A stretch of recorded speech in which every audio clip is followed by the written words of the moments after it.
belum mengenal Tuhan itu siapa, detailnya. Barulah setelah Yesus datang ke bumi, kita mengatakan istilah Bapa karena Yesus mengajari itu. Yesus anak Tuhan, dia jadi Tuhan. Yang berfirman kepada Musa, katakan kepada Firaun, anakku ini, suku Israel itu, anak sulung Tuhan Israel. Iya, anak Tuhan itu. Yes. Itu maksudnya kalimat ini. Israel anak Tuhan. Iya. Israel Tuhan. Bukan. Yesus anak Tuhan. Iya. Yesus Tuhan. Ya. Jadi Salomo juga mengatakan, engkau anakku, dengarkan nasihatku. Guru juga. Apa yang buat Yesus dulu. Tuhan? Guru juga mengatakan, hai anakku sini. Kapan kau lahirkan aku? Maksud Bapak metaforikal. Iya. Oke, bagus. Anak-anak Allah itu banyak. Bagus. Iya. Sekarang apa yang membuat Yesus jadi Tuhan? Dia tidak, metaforikal itu tidak berlaku kepada Yesus. Mengapa Yesus jadi Tuhan? Saya bertanya kepada Kristen, bingung dia menjawab. Bapak Kristen? Saya Kristen, ini jawaban yang benar. Gimana? Ada 2 ayat di Alkitab yang memastikan bahwa Yesus adalah Tuhan. Pertama, ketika Yesus masih di dalam kandungan berumur 6 bulan, datanglah Maria, ibunya Yesus, menjumpai istri Zakaria yang bernama Elisabeth. Lalu Elisabeth mengatakan, siapakah aku ini sehingga ibunya Tuhanku datang kepadaku? Itu pertama. Lalu yang kedua, nggak dapat. Yang gimana tuh? Ibunya Tuhanku, dia bilang. Oh, karena dia disebut tuh ibu Tuhanku, dia aja Tuhan gitu. Ya. Oke. Tunggu dulu. Itu yang pertama kan. Belum tentu benar, bisa aja dia dari iblis mengucapkan itu. Kalau Anda tidak percaya. Tapi saya percaya itu dari Tuhan. Yang kedua ini, waktu Yesus sudah lahir di kandang domba di Bethlehem, lalu para gembala, ahli-ahli perbintangan melihat bintang ada sesuatu yang aneh, yang baru. Nah, lalu mereka menafsirkan ada sesuatu, Raja Israel sudah lahir. Lalu datanglah malaikat. Dikatakan di Alkitab, malaikat itu datang dari langit. Mereka bercahaya menerangi semua para gembala dan mereka tercengang. Malaikat itu mengatakan, pergilah ke Bethlehem, di kota Daud telah lahir Tuhan dan Juru Selamat. Malaikat berkata, malaikat dari surga ya. Jadi bukan manusia yang bilang. Jadi perkataannya si Elisabeth tadi kita nyatakan benar karena malaikat mendukungnya. Itu. Jadi kita nggak ikut-ikutan mengatakan Tuhan kalau tidak ada dasar yang kuat. Di Keluaran 4:22 yang mengatakan Tuhan. Di Lukas 2, itu Lukas 2 nomor 11, betul tidak, Pak? Nah, masih banyak rahasia di sini ya. Tidak, Lukas 2 nomor 11. Saya mau jelaskan banyak rahasia di sini. Pada saat Israel berangkat dari tanah Mesir ke Kanaan, ke tanah Kanaan, secara umum global orang mengatakan Tuhan yang menuntun. Padahal kalau diteliti di Alkitab, seorang malaikat ternyata. Ya udah, nggak apa-apa. Berarti iya. Oke. Berarti Bapak meyakini Yesus Tuhan karena di Lukas 2 dikatakan Yesus Tuhan. Iya. Jadi itu dalil Yesus Tuhan. Yesus adalah Tuhan. Oke. Jadi Tuhan Bapak 2. Ya. Tuhan Bapak 2. Ya. Oke. Buka Yohanes 17 nomor 3, Pak, coba, Pak.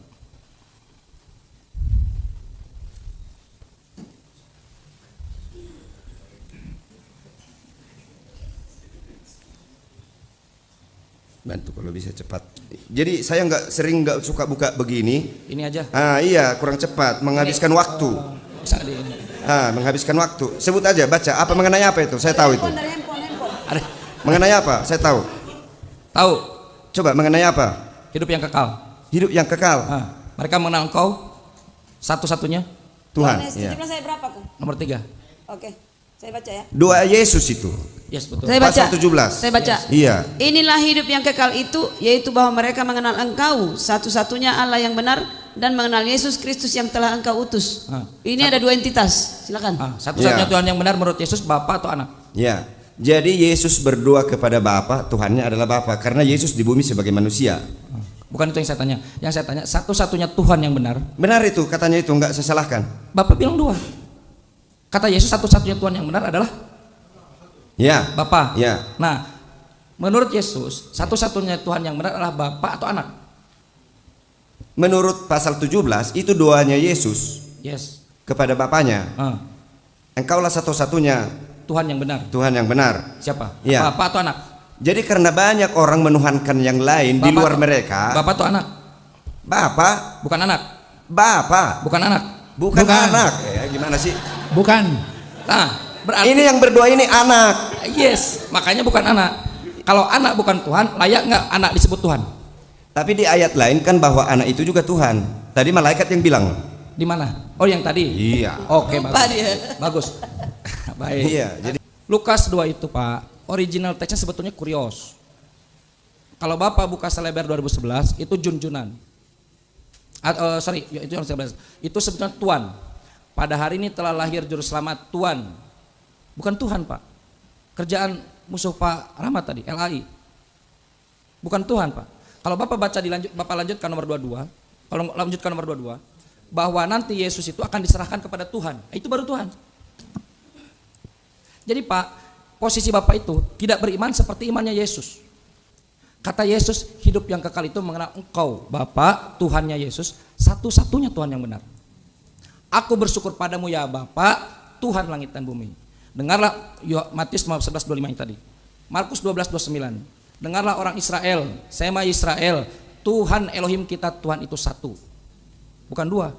tapi Bapak baca enggak jujur loh. Bapak baca hanya sepotong itu. Coba baca semua ya pasal 17 itu. Dikatakan di situ engkau dan aku menjadi satu. Salah, itu pasal Yohanes 10:30. Yohanes 17 mau saya baca. Buka datanya, Pak. Iya. Silakan. Kita menjadi satu dengan mereka. Oh, itu nomor 21. Bukan Yesus itu, Pak. Itu murid-murid. Supaya mereka. Jadi begini. Ini doa Yesus. Jadi kalau Prabowo berbisik dengan Gibran, semua kita pasti menyimak. Kalau Prabowo berbisik kepada Gibran, pasti semua kita nyimak. Pasti yang diomongin penting. Ini anak dengan Bapa penguasa semesta alam ini berbicara mereka.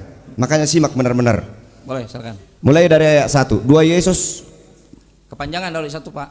Itu nomor 21. Saya beritahu ke Bapak itu nomor 21. Demikianlah kata Yesus, lalu ia menengadah ke langit dan berkata, Bapa, telah tiba saatnya, permuliakanlah anakmu supaya anakmu mempermuliakan engkau, sama seperti engkau telah memberikan kepadanya kuasa atas segala yang hidup. Kuasa loh kepada Yesus. Demikian pula ia akan memberikan hidup yang kekal kepada semua yang telah engkau berikan kepadanya. Kepadanya di situ Yesus. Inilah hidup yang kekal itu, yaitu bahwa mereka mengenal engkau satu-satunya Bapa yang benar, Tuhan dan yang mengenal benar. Yesus Kristus yang telah engkau utus. Aku telah mempermuliakan Bapa di bumi dengan jalan menyelesaikan pekerjaan yang engkau berikan kepadaku untuk melakukannya. Berarti dia disuruh Bapaknya ya. Oleh sebab itu ya Bapa, permuliakanlah aku padamu sendiri dengan kemuliaan yang kumiliki di hadiratmu sebelum dunia ada. Aku telah menyatakan namamu kepada semua orang. Bukan nama sebutan ini loh. Utusan, tetap utusan. Kalau menurutku ini nama yang dimaksud di sini, karena Yesus tidak pernah mengajarkan nama. Yes, tidak pernah. Ya, reputasi ini. Ya, lanjut. Nah, aku telah menyatakan namamu kepada semua orang yang engkau berikan kepadaku dari dunia. Mereka itu milikmu Bapa. Engkau telah memberikan mereka kepadaku dan mereka telah menuruti firman-Mu. Sekarang mereka tahu bahwa semua yang engkau berikan kepadaku itu berasal daripadamu. Sebab segala firman yang engkau sampaikan kepadaku telah kusampaikan kepada mereka dan mereka telah menerimanya. Mereka tahu benar-benar. Pak Rahmat, boleh izin? Pak Rahmat, belum. Kita stop dulu sebentar ya. Oke. Ini ada azan. Tapi kita standby di sini tetap. Baik. Ya. Bapak baca itu, tak akan pernah satupun Bapak menemukan aku dan Bapak adalah satu di situ dari Yesus. Kecuali berbicara kepada murid-murid. Kita break dulu sebentar sampai azan ya. Saya lanjut. Silakan. Jadi bahwa Bapa satu dengan anak. Saya singkat mulai dari ayat 10.